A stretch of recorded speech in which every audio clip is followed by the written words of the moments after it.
Hi, hope you're well. I know it's been a really long time since I did a video, and if I'm honest, I don't have a very good excuse for it.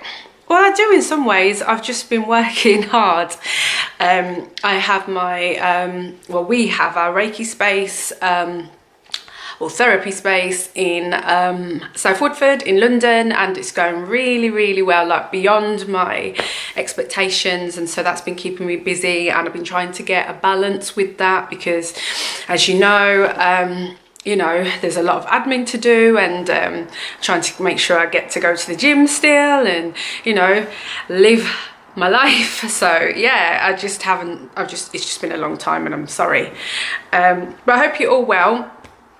Today I'm going to talk to you about EFT, which is the emotional freedom technique. Now, I've been doing this for a little while now, as well as thought field therapy, which is a type of therapy which is very similar to EFT, just developed by two different people. And but we're going to talk about EFT today, not TFT, and I'll talk about TFT another time. But I wanted to take you through a simple routine which you can use for yourself to help ease anxiety, any type of overthinking, feelings that are just overtaking you and taking away from your quality of life. EFT is amazing for this.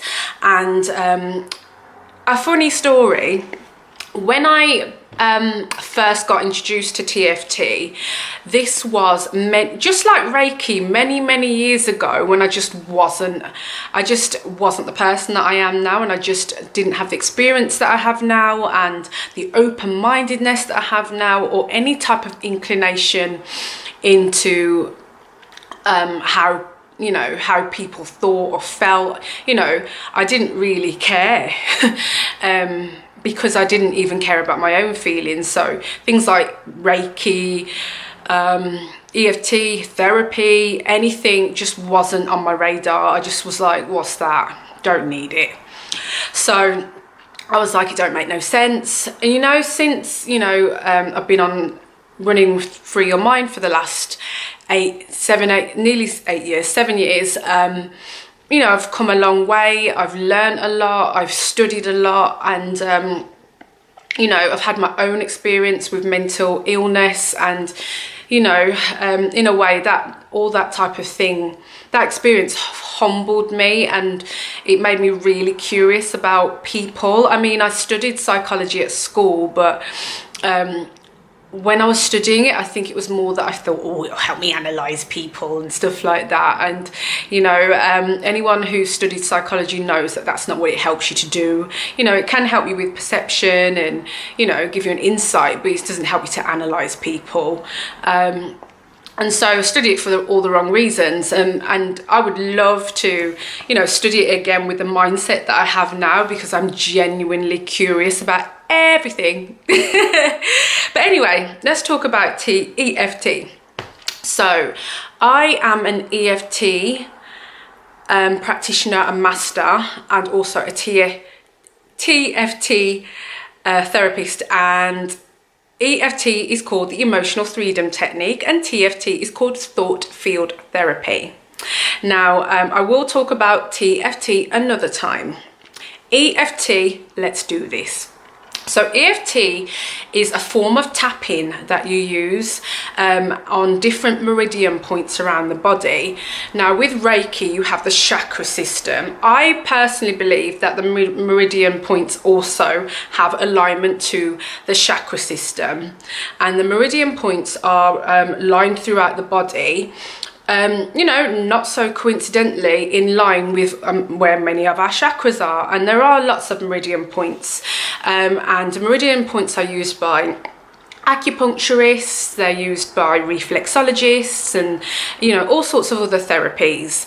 And it's just fantastic. When you learn more about neuroplasticity and how we are able to change how our brains think, you just feel so much more empowered, and you just think everybody needs to know this. Everybody needs to not feel at the mercy of somebody else, at the mercy of a therapist, at the mercy of their own thoughts and feelings. We can empower ourselves. We can take control. It can give you some control back. EFT reduces pain in the body. It reduces anxiety. It reduces different thoughts and feelings like guilt. It can reduce phobias. And that's because of the repetition that is used and the phrasing. Just by doing certain things, you can change how your mind reacts.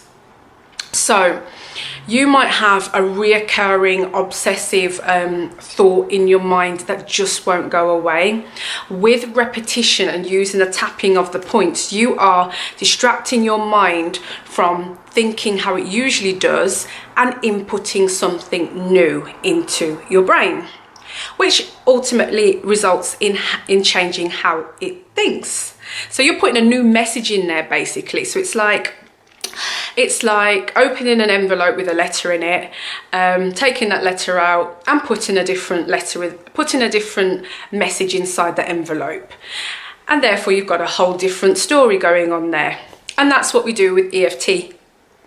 So I'm going to take you through a simple routine. So when you start EFT, the best thing to do is take the thing that I guess is causing you to have the least quality of life the most. So for me, as a child, I had a massive issue with guilt, because when I was younger, a family member told me that my childhood was my fault.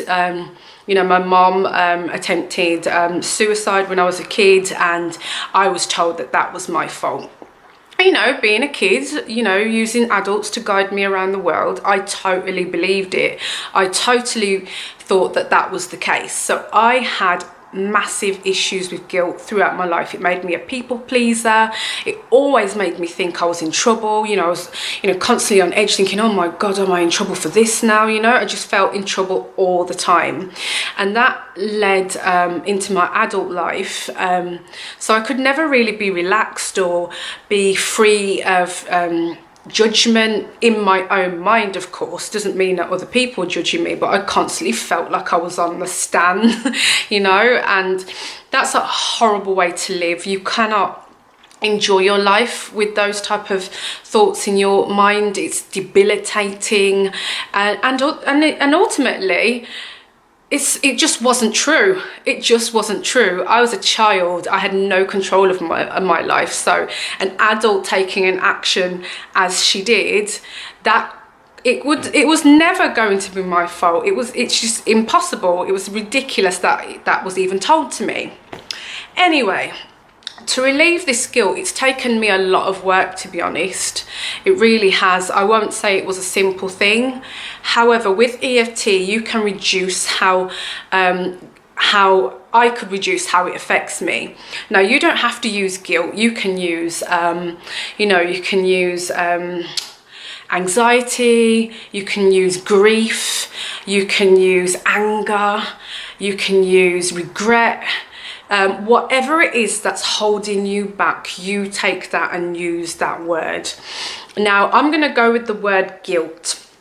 When I work with other people, we talk through what feelings, what word sums up how you are feeling right now, and they'll come up with it, and we'll use that word. Other times, I will come up with an EFT mapping for the person myself, and we'll go through that routine together. It just depends what I think the person needs. And so whenever I use the word guilt, you can change that and put in something else that works for you. So now we're going to go through the EFT routine. Before you start, ask yourself, out of 10, 10 being the worst, 1 being the least, how much it is affecting you. So at the worst of this guilt, I would say it was at a 10. So we'd start at a 10. And so here we go. And also I want you to know is every EFT therapist is different. They may use different phrasing. There are recommended phrases, but it really is up to them. But in this video, this is what we're going to do. So we start off at the top of the head and we pat, and I'm going to tell you what to say. So you say, even though I feel this guilt, I still love and accept myself. Even though I feel this guilt, I still love and accept myself. Even though I feel this guilt, I still love and accept myself. Even though I feel this guilt, I still love and accept myself. Even though I feel this guilt, I still love and accept myself. Even though I feel this guilt, I still love and accept myself. Even though I feel this guilt, I still love and accept myself. Even though I feel this guilt, I still love and accept myself. Even though I feel this guilt, I still love and accept myself. And the reason why you are using, you know, two opposite ends of words, so to speak. You're using guilt and saying you still love and accept yourself is because we are taking away the power from the guilt, the word guilt, and implanting that affirmation of I still love and accept myself, giving the guilt less power. Guilt doesn't make you feel like you love yourself. It doesn't make you feel like you can accept yourself.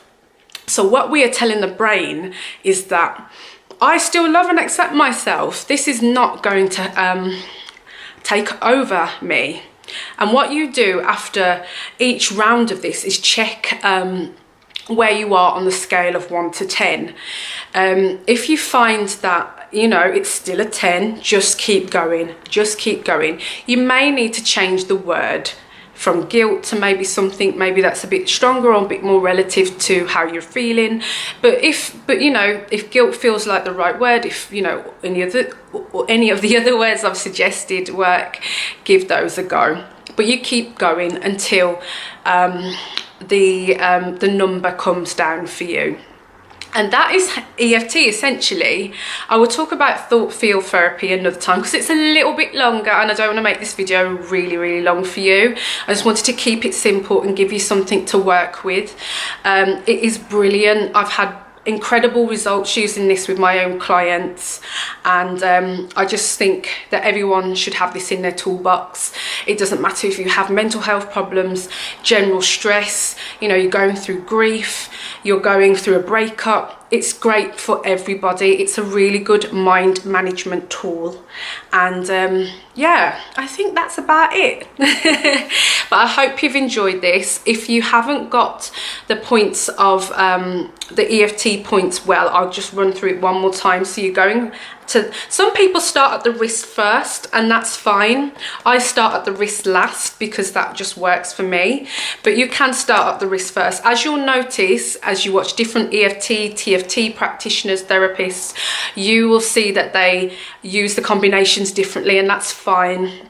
There's no right or wrong to this. But yeah, start at the head, then the outer of the eyebrow, then the inner, then underneath the eye, then underneath the nose, then the chin, collarbone, under the arm, and then karate chop. Karate chop, so it's straight and karate chop into that point. I would recommend that you tap 5 times every time just to really get the message inputted. And I would say go over it, you know, about 4 to 5 times, you know, and then see if, give it 4 or 5 times, noting down the changes each time. Again, like I said before, if you don't see a change after the first one, just keep going, keep going. But I'd say give it about 5 times and then give yourself a rest and then give it a go again, maybe later or the next day. But the important thing here is the repetition. The brain learns from repetition. It doesn't learn from one-off things. It learns from repetition. It learns from us inputting in new messages. It learns from us putting in new practices. There are no quick fixes to to changing how, you know, things that are stored in our subconscious affect us, apart from inputting new things daily. So give it a go and let me know how you feel about it and how it went for you. And I'll talk to you soon. Take care. Bye.